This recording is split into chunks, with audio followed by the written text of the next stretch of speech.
First tonight, food banks across the Miami Valley are seeing an increase in demand, and now local organizations are working to learn what's behind that trend. Jenna Lee Borick live now after speaking with the food bank today. Jenna Lee, how have the numbers increased? Yeah, well, they had 8 mass distributions feeding over 7,000 households this year, and almost half of those were people that were needing help for the first time. That's a 17% increase from last year. So those are people that have made it through COVID, they made it through the following inflation this entire time and have never needed to turn to us for help before, but they're coming this year instead. The food bank also saw a 28% increase in their drive-through. Did you find out any possible reasons for these numbers going up then? Yeah, some of it is major life events like needing to take care of a sick loved one. But for the most part, what I heard was inflation was the biggest factor. People's budgets just are not stretching as far as they used to. Both of these organizations, the Food Bank, Inc., and Greene County Fish Pantry, are looking for volunteers and donations. You can find out that information on our website, Dayton247now.com. Back to you, Adam.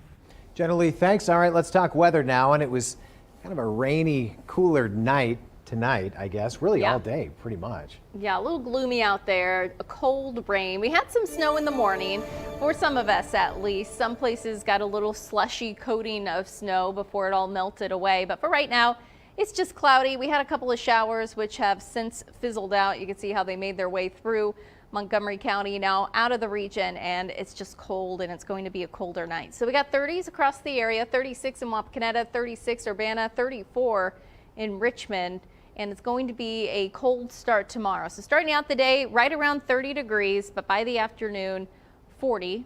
Not a big warm up, still pretty cold with a mostly cloudy sky, but I do have some warmer weather on the way. Got some 50s, and also our next weather maker will be bringing us some rain, maybe even a few more snowflakes. I'll have the latest on that coming up in just a bit. Well, weeks after a 15-year-old girl was shot and killed in Harrison Township, the final person of interest has now turned himself in.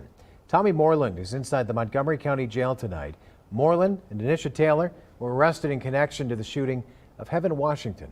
Washington was the passenger in a car on Turner Road in Philadelphia Drive when she was shot. Investigators do not believe Washington was the intended target. In a statement, Montgomery County Sheriff Rob Streck says, quote, "This heartbreaking incident serves as a stark reminder of how an ongoing street grudge can escalate to a fatal encounter, tragically taking the life of an innocent little girl on her way to school for a field trip. Our hearts go out to the family and friends of Heaven Washington during this difficult time." Now, the Montgomery County Prosecutor's Office reviewing multiple charges in this case for Moreland. That includes murder. The Sheriff's Office still investigating this. If you have any information, you are urged to call the detective looking into the case. We've included the number right there on your screen, 937-225-4665. Well, some sad news to share out of Yellow Springs tonight. The search for this missing woman is over after she was found dead. Yellow Springs police say Fayla Gent was found dead in Clark County. She was reported missing on Thanksgiving. The Clark County Sheriff's Office will handle the investigation. No foul play suspected in her disappearance or death. The Dayton Police Department facing understaffing issues as we head into the new year. Lydia Bice spoke with department officials and a criminal justice expert today. Sergeant Kyle Thomas, president of the Dayton Fraternal Order of Police, says that communities who retain and recruit officers often have a very outward support of their police departments, and they're well compensating those officers. However, here in Dayton and in other areas across the nation, that is not necessarily the case because of being incredibly short-staffed and not having that support from city leaders. Early in their career, when they're still usually young, excited, eager to work, are getting overwhelmed. And what they're finding is because the staffing is so bad and the culture of support within the city of Dayton from the community leaders, and I say community leaders, elected and appointed, is not outward. The Dayton Police Department has lost 52 officers this year in 2023. Now, luckily, 32 Dayton police recruits have graduated from the academy this year, which does help. Now, if you or someone you know is interested in joining the Dayton Police Department, you can head to joindaytonpd.com, where you can get in contact with someone from the department, or you can apply to be a recruit. Back to you. Lydia, thank you. A United States military spokesman is confirming that an airman from Ohio is among the 8 that were killed in a helicopter crash. Air Force Senior Airman Brian Cody Johnson of Reynoldsburg was killed in that flight. The helicopter crashed off the shore of Yakushima Island during a training exercise. Now, the family released this statement to us tonight. It says in part, quote, "Cody was an amazing and caring son, brother, uncle, and friend to all.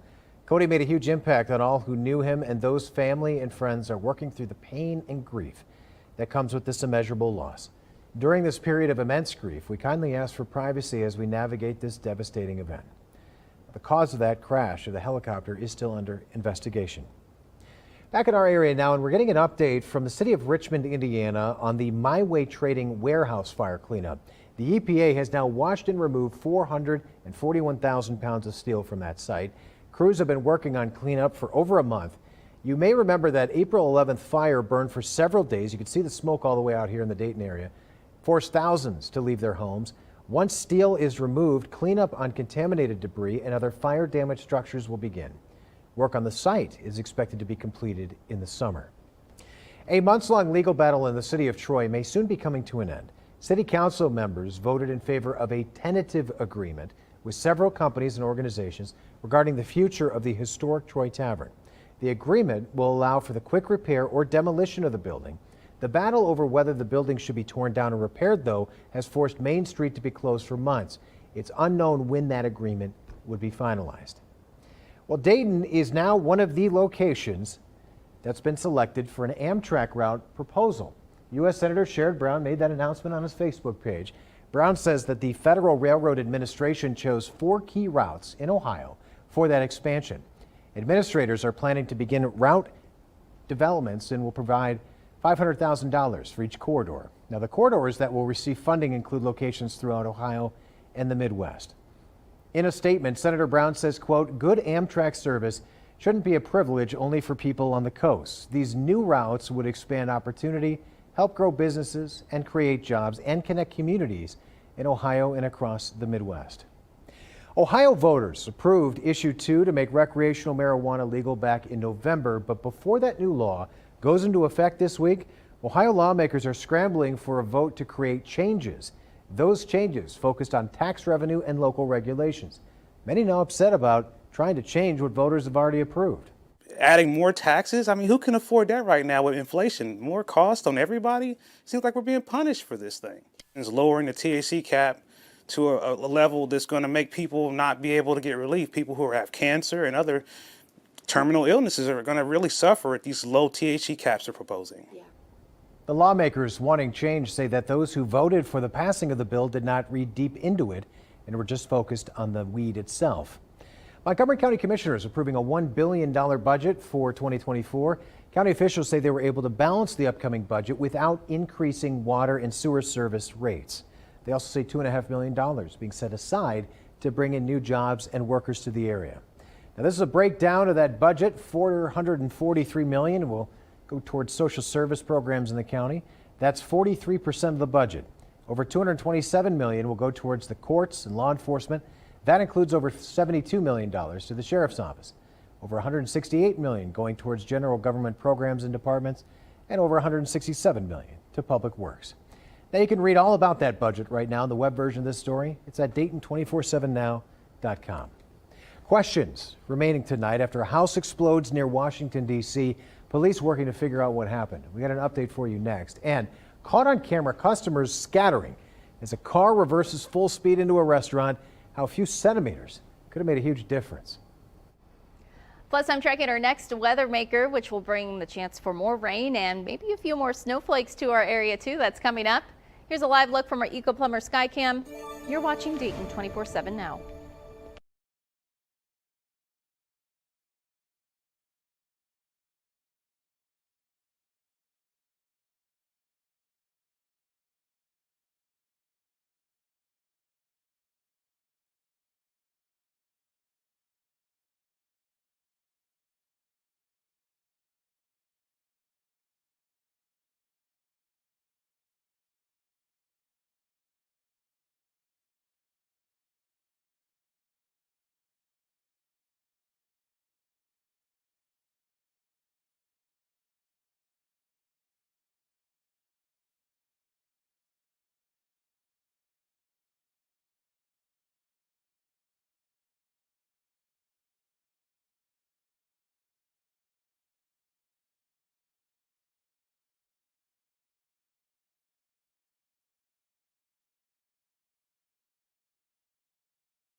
We want to give you an update to the breaking news we brought to you last night. Police looking to learn what happened after an Arlington, Virginia house explodes as they tried to serve a warrant. Now, the suspect they were searching for is presumed dead. Mitch Blasher from our sister station in D.C. walks us through what we know about the suspect and the home that blew up. This is what 844 North Burlington Street looked like before it exploded. The stone duplex sits where the street dead ends. Mortgage records show James Yu and his then wife bought the 3,000 square foot property in December 2012. Deed records show she moved out and James Yu became the sole owner in December 2021. The 2023 property tax records lists 844 North Burlington Street as owner-occupied and James Yu as the owner. Tuesday afternoon, police confirmed he is their suspect. We believe that the resident of the home, James Yu, 56, of Arlington, is the involved suspect. Arlington County Police believe Yu died in his home's explosion. They're reviewing a string of online posts under his name.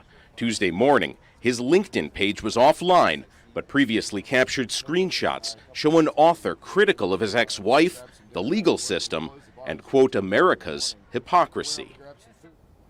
Well, Washington restaurant is now closed for repairs after a car left a gaping hole in the building. Take a look at this video here. You see customers dining when a car so closely, it comes and backs up at full speed into the restaurant, missing diners by just a few centimeters.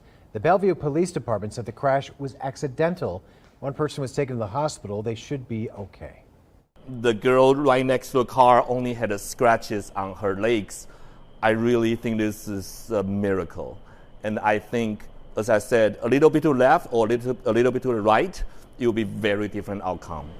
Now, the restaurant took to Instagram saying, quote, "We're incredibly relieved and grateful that there were no serious injuries."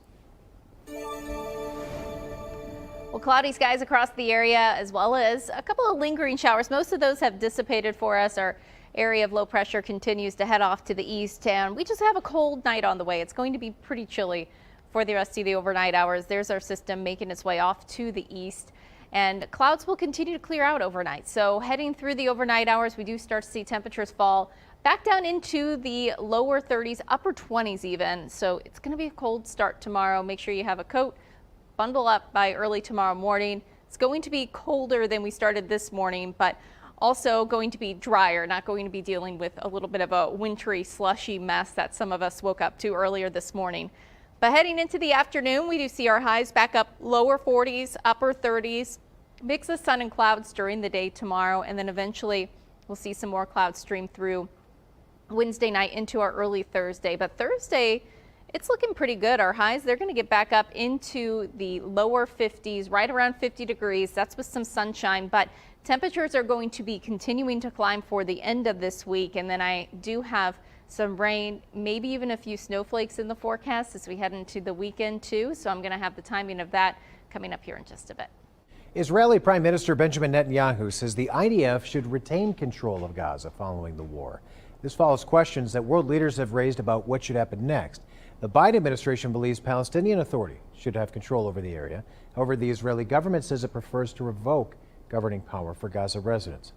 Meanwhile, U.S. officials are calling on Israel to let more humanitarian aid into Gaza. We don't think Israel is doing enough. We think they need to do more to allow humanitarian assistance in. That's why I said we want the number of trucks to increase. 100 a day is not enough. 70,000 liters of fuel going in a day is not enough. Aid organizations have been warning of an apocalyptic-like situation in Gaza. Healthcare infrastructure virtually unusable due to limited food supplies, and people have started looting due to little food and water. The number of trucks with aid entering Gaza now lower than it was before last week's truce. Egypt says hundreds of trucks with aid have been sitting at the border just waiting to cross into Gaza. The State Department says it's engaging with Israel's government to try to increase aid deliveries. High-level Ukrainian national security leaders, they're in D.C. this week for several critical meetings with U.S. counterparts as the White House warns aid to their country is drying up. The meetings are designed to connect Ukrainians with contacts in the U.S. defense industry, but the inability of U.S. lawmakers to come together on a $106 billion emergency aid for Ukraine and Israel is taking center stage. Now, the GOP wants the changes to border policy included in that. Senate Democrats not budging on a standalone. Many of us thought there was a bipartisan negotiation going on the border. Turns out there wasn't. He said it's a demand, take it or leave it. That really is a sad commentary. I want to make it crystal clear that I'm not going back to South Carolina and talk about helping Ukraine, Taiwan, and Israel without answering the question, what about our own border? House Speaker Mike Johnson says the package will not get through the House without substantial changes to the asylum process. Republican Senator Tommy Tuberville of Alabama ending his blockade of hundreds of military promotions. Tuberville has single-handedly held up the confirmations of more than 350 top Pentagon nominees since February. It was a political move to oppose a Pentagon reproductive rights policy. Tuberville claims Congress never voted on or appropriated money for the abortion policy. He also said his blockade saw some success, but it didn't really work out the way he had hoped. Tuberville, though, is not lifting his hold on all nominees and will release the holds for 3-star nominees and below. Pentagon spokesman Brigadier General Pat Ryder emphasizes the importance of lifting all of these. In terms of the impact, we've got a lot of work to do, and you need to have the right leaders in place in order to carry out those operations. It was pretty much a draw. I mean, they didn't get what they wanted, we didn't get what we wanted, and you know, when they change the rules, it's hard to win. And so they changed the NDAA rules. We didn't get to fight for it to leave it in the Senate. Ryder notes that at least 11 4-star generals have been impacted by this block. New York Governor Kathy Hochul set a special election for February 13th to replace former Republican Representative George Santos. Santos represented parts of Long Island and Queens before he became the 6th member in history of the U.S. House to be ousted. Candidates in the special election will be chosen by party leaders.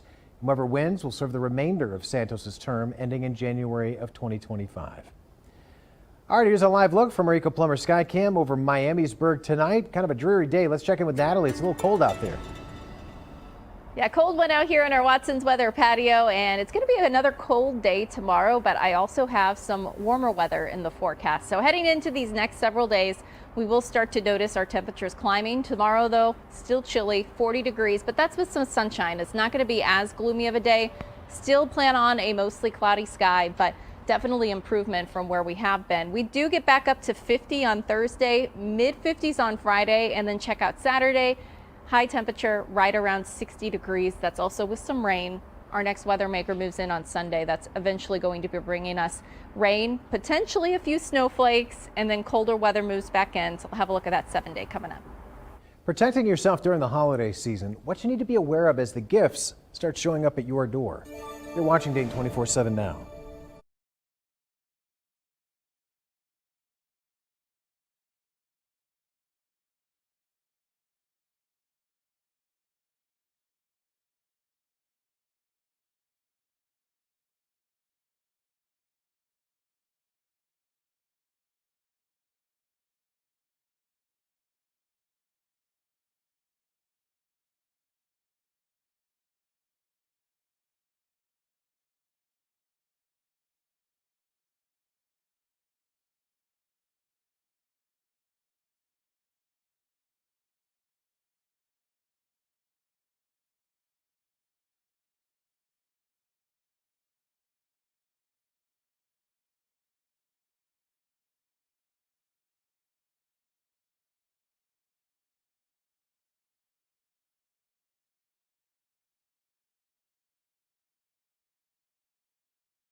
Well, it's a text message you may have already received, and the timing is what could make you fall victim to the scam. While ordering packages this time of year, a text, call, or email from USPS or FedEx may not seem unusual, but Cassie Arsenault explains how these messages could be fake and how to protect yourself. It's that time of year we're all waiting for our packages to come in for the holidays to give to our loved ones. And while it's entirely possible your package could get lost or delayed, do not fall for this one. Here's what the con looks like. You get a text message from USPS or FedEx or another company like that telling you that they're holding your package because they couldn't deliver it for some reason, that your package is delayed or it's lost. Then they'll give you either a link to click or a phone number to call. But while it's entirely possible this text message could be legitimate, do not call these numbers and do not click these links. Usually if you order something from Amazon, you're going to get like a tracking code, right? Go to Amazon and use that tracking code, or you on your own go to UPS or go to USPS.gov and enter the tracking code that you already have, because then you can, you're essentially doing your own homework. You're vetting it by going to a legitimate site. You're using information that you already have. So to protect yourself, do exactly that. Take matters into your own hands. Whenever you order a product and you're getting the package delivered to your home, make sure you get the confirmation codes from the store, as well as write down those tracking numbers from the company that's delivering it. All on your own. Go to the company website, put that tracking number in there, and see where your package is. Fighting fraud, I'm Cassie Arsenault. Well, if you are a student who has to fly home for the holidays, Amazon announced a deal that may make things easier. The e-commerce giant teaming up with Student Universe to offer Prime student members select domestic flights for just $25. Today through Thursday, 1,000 tickets will be available for purchase each day. Once those are gone, Prime student members can get a promotional code worth $25 off flights. You got to be enrolled, though, in a 2- or 4-year college to join Prime Student. Well, it's a season for rewarding those who help us all year long. However, holiday tipping is running up against inflation, record credit card debt, and more. More options for services means there's more options Americans face for tipping. Experts say Americans are now drawing more distinctions with those they see more often. Everything from complaining about the pre-entered tip screens to thinking that we're just being pressured too much and tipping has gotten out of control. I think a lot of people are separating that. Now, maybe some of it is that holiday cheer and goodwill. The Emily Post Institute has some holiday tipping recommendations. For a barber, tip up to the cost of a haircut or a gift. For a handyman, maybe a tip $15 to $40 or a similar gift. And if someone's walking your dog this holiday season, the website suggests to 1 week's pay or an equivalent gift. Well, giving back to those in need, how you can help spread some holiday joy to children all across the area. You're watching Dayton 24/7 now.